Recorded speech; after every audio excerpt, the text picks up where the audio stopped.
Когато ти предстои важно събитие, като бал, сватба или друг повод, съм сигурна, че и ти, не само другите момичета, започвате да отслабвате, защото се притеснявате как ще изглеждат в роклята. Обаче искам да ти кажа, че проблема не си ти, а проблема е конструкцията. Ти дори да отслабнеш, това означава, че роклята пак ще седи добре. Много е важно да се съобрази курсета спрямо твоята фигура, спрямо твоите обеми, да се направи правилната койка, да се позиционира правилно спрямо долната част, защото трябва първо да се види, ще сте прибирали корем, ще сте издържавали фигурата, ще се скъсявали. Има много варианти и това се прави чрез конструкция, а не чрез отслабване. И така, първо трябва да се направи курсета, съобразен с своите форми, да се направи силует. Този силует не се прави чрез декорация. Декорацията е крайна част на нещата. Почва с конструкцията. Прави се курсета, съобразява се дали да почва малко по-високо. Ако искаме да издължиме талията, започваме малко по-високо. Пускаме полата тук. Така издължаваме фигурата.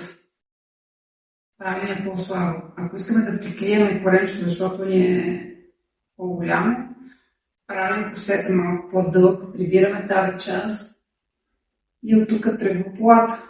Има и друг вариант. Ако започва от тук курсета, правим повече слоеве около талията и по това, че пак прибираме коремчето.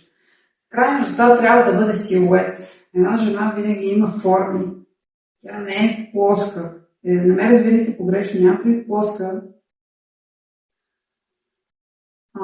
да няма дупа или бюст. Имам предвид плоска, че трябва да има силует. И това се прави чрез материите, чрез конструкцията. Ако облечеш една рокля, тя да ти седи хубаво, означава, че те е проблем. Проблема е, че просто това не е твоята рокля и просто трябва да се летиш към след друг модел. Ти можеш в една рокля да изрежеш с 2 размера по-слаба и с 2 размера по-едра, само заради това. И това е много важно. Когато тръгнеш по магазините, зависи се.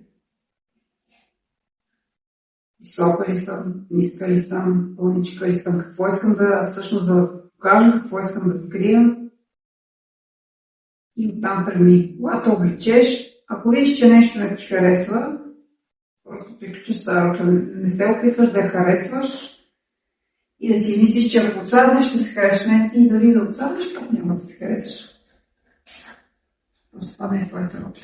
И така, има плотове, има тежки плотове, които се дават обем.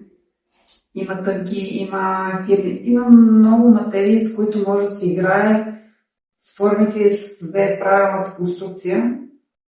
И това не се създава чрез отслабване. Това се създава чрез кройка. Кройката е основата на всичко. Двама ли сте забелязали? Има слои момичета, които може да излежат добре в дрехите си, защото просто не са си избрали правилните форми. Кройка. Има момичета, които са по-закръгляки, обаче те се обличат много по-добре. Просто са стигали до момента, в който са разбрали всъщност това правило, конструкция. И така. Това, което накратко ще да кажа, не се опитвайте да отслабвате преди важно събитие, просто изберете правилната рокля и правилният турец. Чао!